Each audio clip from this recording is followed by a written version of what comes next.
Man looking for true love. Man looking for true love. Bartholomew Barty Butterfield adjusted his spectacles, squinting at his phone screen. Another dating app profile. Another carefully crafted bio about long walks on the beach and a good sense of humor. Barty sighed, a sound that could only be described as the deflating of a slightly damp balloon. He wasn't looking for a fling. He was on a serious, almost sacred quest for true love. His mother, bless her meddling heart, reminded him weekly that his biological clock was ticking like a forgotten bomb in a Bond villain's lair. Then a match, Penelope Pumpernickel. Her profile picture showed a woman with a mischievous glint in her eye, surrounded by what appeared to be several prize-winning gourds. Her bio mentioned a love for vintage board games and competitive extreme ironing. Eccentric, yet charming, Barty muttered, a small, hopeful smile spreading across his face. She gets me. Their first date was at a surprisingly well-lit bowling alley. Barty, in his enthusiasm, managed to spill his entire soda down his pristine white polo shirt within the first 10 minutes. Penelope, however, simply laughed, a warm, genuine sound, and offered him her napkin. They talked for hours about obscure historical facts and the correct way to fold socks. Barty felt a flutter in his chest, a feeling he hadn't experienced since he won the regional spelling bee in 5th grade. As the night drew to a close, Barty, emboldened by a perfect strike and Penelope's kind eyes, managed a somewhat coherent goodbye. He even executed a chivalrous, if slightly awkward, door-holding maneuver. He floated home, convinced he'd found the one. He sent a follow-up text, a carefully worded sonnet of appreciation, moments after arriving. 1 day passed, no reply. 2 days.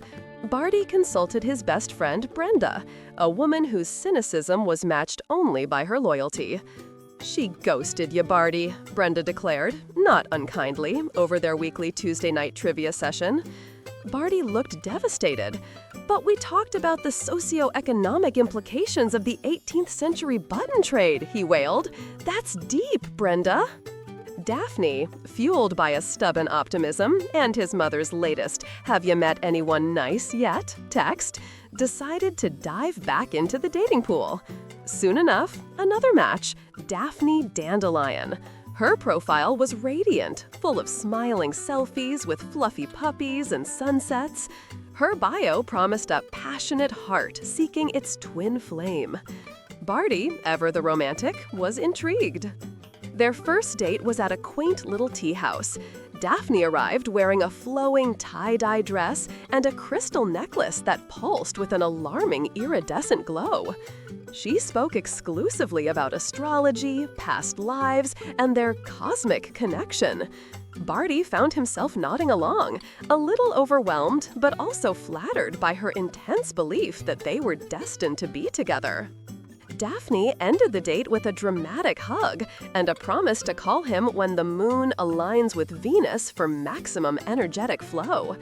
Barty left feeling dizzy, a mix of excitement and mild existential dread. She was certainly different, but perhaps this was the kind of unique love he needed. The next morning, Barty received an email from Daphne. The subject line read, "Urgent, they are watching us, my beloved chosen one." The body of the email was a rambling, conspiracy theory-laden manifesto about the Illuminati dating algorithm and escaping the digital matrix to find true organic love. Barty reread it 3 times, his brow furrowed in confusion and a growing sense of alarm. Barty, unnerved, tried to call Daphne. Her number was disconnected. He checked the dating app. Her profile was gone, vanished without a trace. This was far stranger than Penelope's polite disappearance. Penelope just ghosted him. Daphne seemed to have been abducted by a particularly verbose alien cult. He recounted the bizarre events to Brenda. She just stared at him over her coffee mug. "Barty," she said slowly, I think your dating profile might be cursed. Or you're accidentally attracting all the local escapees from the How to Befriend Your Mailman commune. She laughed, but Barty couldn't even manage a weak smile. A flicker of genuine concern, and perhaps a touch of his mother's investigative spirit, ignited within Barty. This wasn't just bad luck. This felt targeted. He opened his laptop, cleared his browsing history of all things cat-related, and began to Google Penelope Pumpernickel and Daphne Dandelion. He typed their names, his fingers trembling slightly. His search for Penelope Pumpernickel yielded a local news article from a few weeks prior. Local woman vanish after blind date. Police seek information. The article mentioned her last known contact was with a Mr. B from a popular dating app. Barty's heart did a confused little jig, then plummeted into his stomach. He was Mr. B. He then found another, more recent local news report. The headline read, "Woman found rambling cryptically in remote cabin, identified." The accompanying blurry photo showed a woman with distinctive tie-dye clothing and a large crystal necklace. Daphne Dandelion.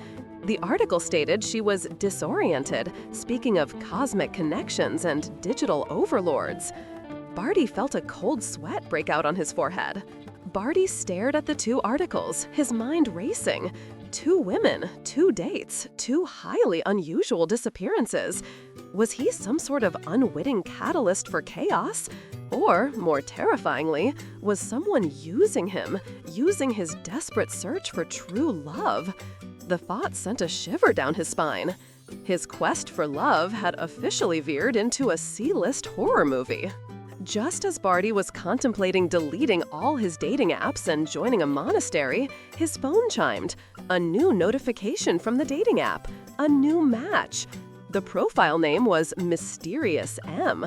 The profile picture was a shadowy, silhouetted figure holding a single, unnaturally vibrant red rose.